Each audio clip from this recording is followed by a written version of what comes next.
Le Grand Matin Sud Radio, 7h-9h, Patrick Roger. Il est 8h43, Elisabeth Lévy, Guillaume Bigot dans un instant, et puis vos appels 0826 300 300. Je sais qu'ils sont déjà nombreux, mais avant cela... Qui saura, qui saura, qui saura. Alors, qui sera c'est un peu comme ça que je l'interprète, le Mike Brandt d'aujourd'hui. Bah oui, qui sera le patron du PS? Suspense, un souffle. suspense. Ça vient de tomber. Ça vient de tomber. Bah voilà, c'est pour ça. Et c'est Olivier Faure qui, a priori, est reconduit à la tête du parti. 50,83% des voix face à son adversaire, le maire de Rouen, Nicolas Mayer-Rossignol. Parce qu'ils ont tous les deux revendiqué la victoire cette nuit. Vous les avez entendus avec des petites vidéos. C'était le premier à dégainer, c'était Nicolas Mayer-Rossignol. Boum, derrière Olivier Faure, et je remets ça. Visiblement, il y a moins de 400 voix qui départagent les deux candidats. 400 voix, c'est pas l'effectif qui a voté. Non, arrêtez.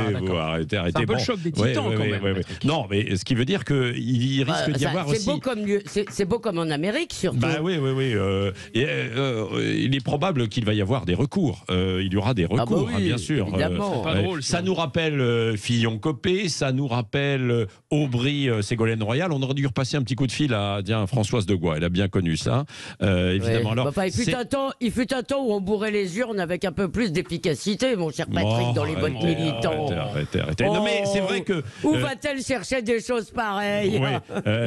Séquence nostalgie. Oui, il se dit qu'il y a eu dans 2-3 endroits des irrégularités en Normandie ou ailleurs. On va voir tout cela.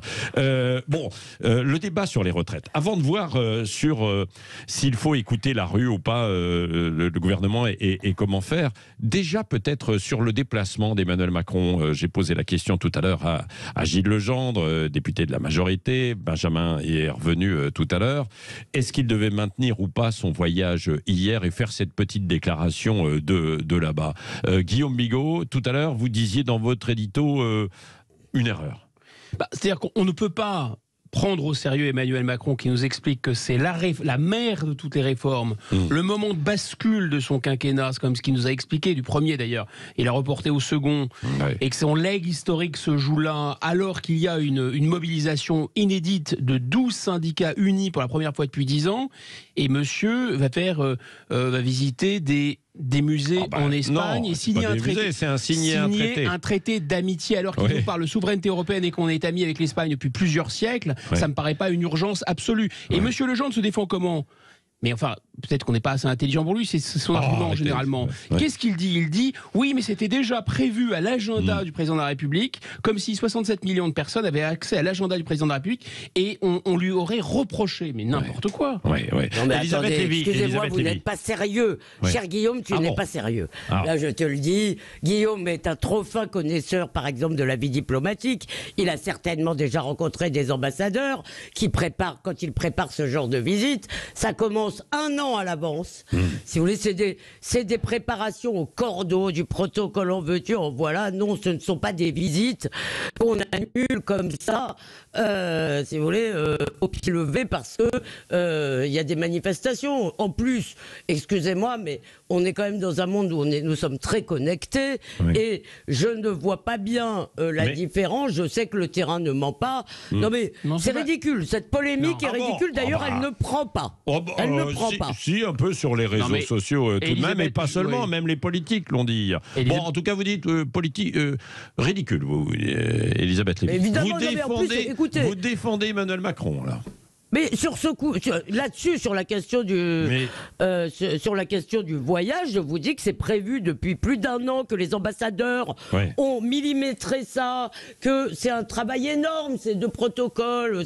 Moi, j'ai un ami qui a été ambassadeur au Vietnam, j'ai été sidéré quand il me racontait les préparatifs de ce genre de visite. Donc, si vous voulez, ça ne s'improvise pas. Attendez, non, mais oui, d'accord, merci. Une heure d'avion. Mais c'est pas de ça dont je parle. Je vous montrerai une carte. je vous parle de protocole. Et si vous voulez, vous savez très bien que ça ne s'est pas improvisé. Elle était prévue depuis fort longtemps. Ça ne se décale pas. C'est pas un déjeuner entre copains où on dit, bah écoute, on le reporte à la semaine prochaine. Peut-être qu'il aurait dû s'abstenir lors d'une déclaration avec des micros tendus à la sortie.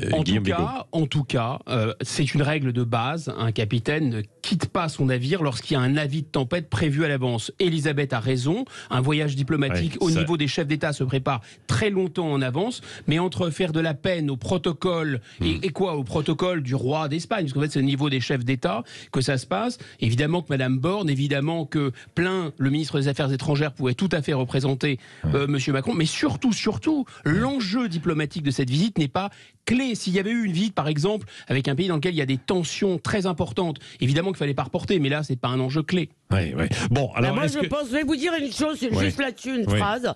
Je pense, au contraire, si vous voulez, après on parlera peut-être de cette question des marchés, parce que j'ai été aussi sidéré par votre phrase sur le sujet, et vous savez que je ne suis pas européiste, mais au contraire, moi, je crois que nous avons tout intérêt, si vous voulez, à recentrer au sein de l'Union européenne, puisque nous n'allons pas casser la baraque, je pense.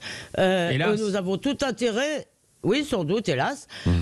Nous avons tout intérêt, si vous voulez, à changer l'équilibre, c'est-à-dire à arrêter de regarder l'Allemagne en lui faisant les yeux doux toute la journée, les Allemands s'en foutent, et au contraire, à s'allier avec les pays du Sud, notamment sur les questions énergétiques, et sur d'autres questions aussi, à sortir de ce tête-à-tête avec l'Allemagne auquel seuls les Français croient d'ailleurs, les Allemands s'en foutent.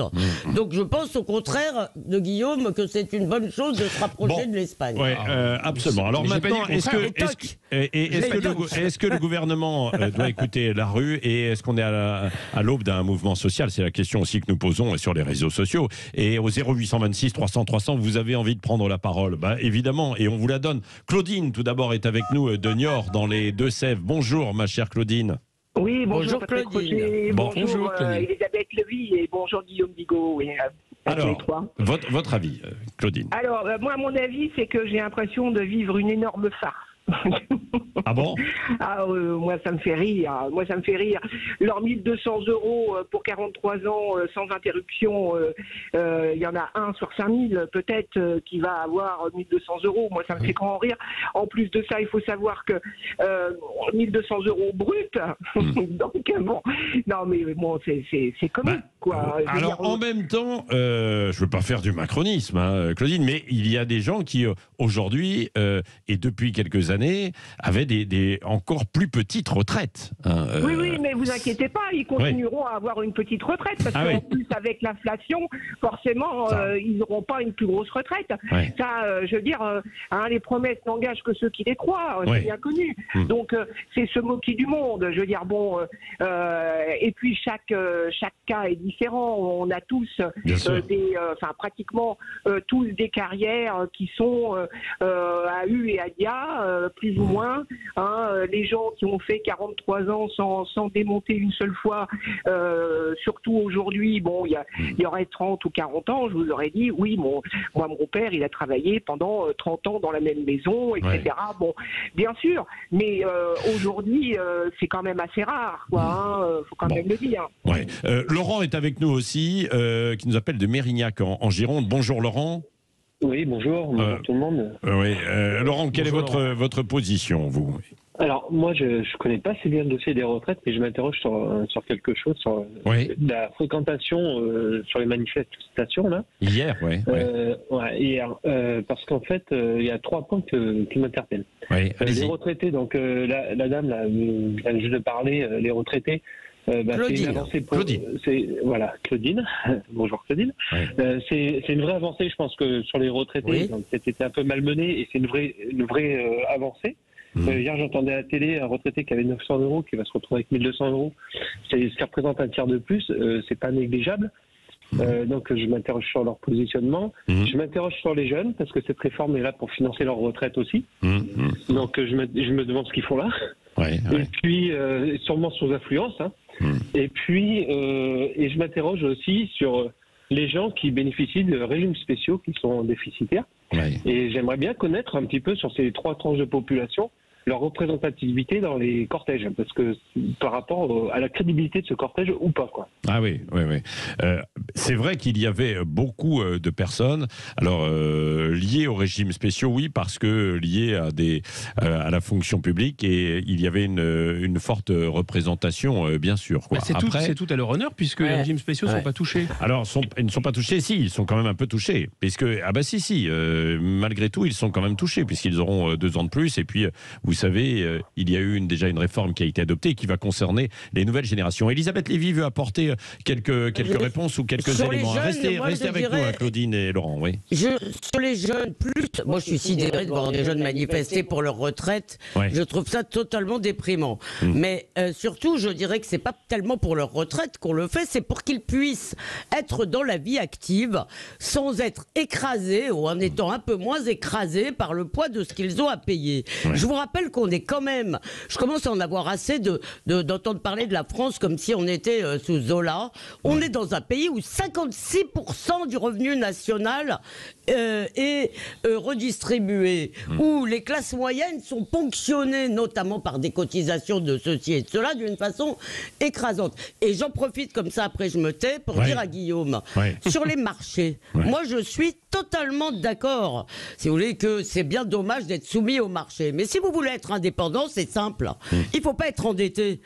Le problème, si vous voulez, c'est que si vous voulez recouvrer votre souveraineté, c'est pas avec des grands mots ronflants, c'est en disant j'ai pas besoin de vous et je vous en kikine. Je me fous de vous parce que je n'ai pas besoin de vous. Quand vous avez besoin des gens, vous n'êtes pas libre. C'est tout.